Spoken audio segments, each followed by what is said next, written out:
So yan mga kalapatids, isang magandang araw po sa inyong lahat. So ngayon mga kalapatids, maaalala nyo, may umaawit dun sa dalawang ibon natin na ibon ni Master Gerson Clemente. Ayan.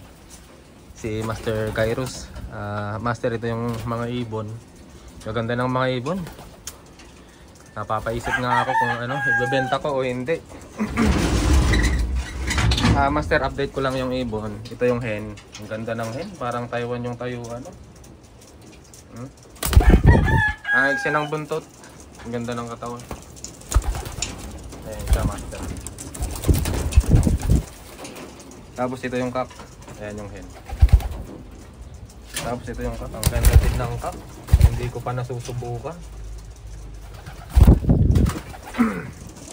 Ayan. Sayang. Pero wala tayong magagawa. Nakursunadahan na mga kalapatids. Bale, solve na tong dalawa na to. Ito yung hen. Ayan. So bale, wala na tayong ililipad na palahi kay Master Gerson. Ayan. Ayan yung hen. Tapos ito yung kak. Ang gandang blue bar. Ang linis. Napakalinis na blue bar.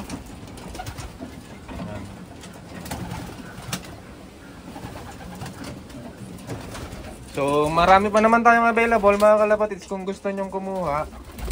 Ito ay magkapatid na kay Master Jeffrey naman to.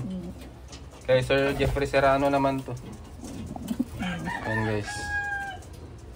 Tapos ito naman sa old line din natin to.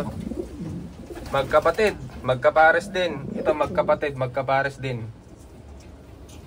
Galing kay Master Jeffrey to, yung naga finisher. Umispeed siya ng 560. Ang cut off nila 600. Bale 8 overall yung ibon na yun. Tapos yung pinares ko dito galing kay Sir Jeffrey din. Sa super set niya na laban, umispeed siya ng 211. Tapos third lap na Falcon siya. Tapos hindi na naituloy. Ito yung naging paanak ko sa kanila. Tapos ito naman yung online natin, yung blue bar na yon, nag-anak siya ng winner ng fun race. Nakawitan ng tropa, tapos pinares niya sa 4 points niya din. Ayan. For sale na din to mga kalapatids. Ayan, may sensor sila. Kaya lang empty sensor. Ayan, pampapogi lang. Ayan, available na din tong dalawa na to. Big size na kak. Tapos medium na hen. Tapos isa pang maganda dito, ito. Yung Anson-ong natin na babae na parang lalaki ang itsura. So Lobo Batangas finisher siya mga kalapatids. Tapos may may certificate to mga kalapatids. Pwede kong ipasabay na lang yung certificate kung sakaling bibilhin nyo. Yan, Lobo Batangas finisher. Bale puro smash yung mga laban namin doon. 5 laps. At dalawa lang yung cleanup na yata. 2 clocks lang siya. Pero umuwi itong ibon na to. Nagde-daybird siya kaya lang nabubutas. Kasi sobrang smash mga kalapatid sa sa Lobo Batangas namin. Ay second day na siya nakabalik yata. Ay hindi, third day pala. Kasi 2-day race yung namin yung laban namin. Umuwi itong ibon na to pang third day ng maaga. Kaya hindi siya nakaabot mga kalapatid. Ayan. Magandang ibon din, big size na hen. Kung titignan mo talaga parang lalaki. Ayan ang itsura niya. Ito yung sticker niya sa mga kalapatid. Sa Lobo Batangas hindi ko pa tinatanggal. Intact pa rin. Madami pa naman. Marami tayong available. Meron din tayong pa? Yun lang, 3 linyada lang yung pinaikot ko ngayon dito. Yung line natin. Hindi, meron pala tayong bagong timpla kaya lang hindi ko ito baka maawitan na naman, hindi ko ito papakita mga kalapatids. Sige, yun na lang muna yung mga available natin. Sa susunod na lang yung ilalaban ko na lang siguro. Hindi ko na lang ipapakita. Sobrang ganda mga kalapatids ng new pair natin na to. Ilalaban natin to kaya lang hindi pa subok. Yung blue band, yung checkered na yan, malaking ipon. Tapos ang ganda ng mata. Ayan. Ang lahi nito mga kalapatids ay Biberman. Ayan. Nakakross sa ibon ni Sir, ano, Pakito. Ay, hindi. BGQ. Ayan, Goke mga kalapatid. Gandang ibon. Ang laki pa ng katawan. Ito, hindi ko na ano to, hindi ko na out. Susubukan ko sila. Ayan. Kahit dito na lang yung madala siguro.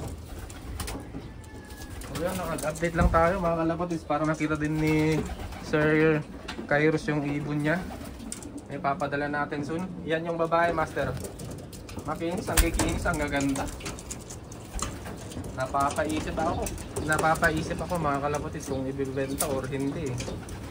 Yan ang kinis, oh. Babae.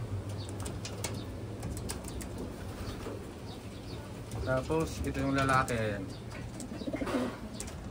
Gaganda.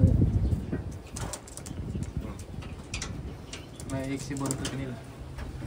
So ito yung mga young birds natin. Ito yung pang breeder natin na tinira sana, kaya lang medyo quitting na tayo. Ito din, panak ko din to kay ano, kay Master Gerson Clemente. Pero hindi natin to masusubukan, hindi natin to may lilipad kasi wala siyang sing-sing. Sabay-sabay na lang natin sa training para makita natin yung niya. Ayun, hanggang dito na lang muna guys. Bale may 5 pa tayong available. Ayan. Kung nakita nyo yung ano mga kalapatids, yung black check natin na nasa reel sa page natin, ito na yung anak niya. 8 overall yung ibon na yun. Ayan. Tapos ito din, available din tong dalawa na to. Nag-iitlogan na sila. So yan, hanggang dito na lang muna guys. Bye! Ano pala, meron tayong yung 4 na Taiwan natin within 1 week. Abang-abang na lang kayo guys. Bye!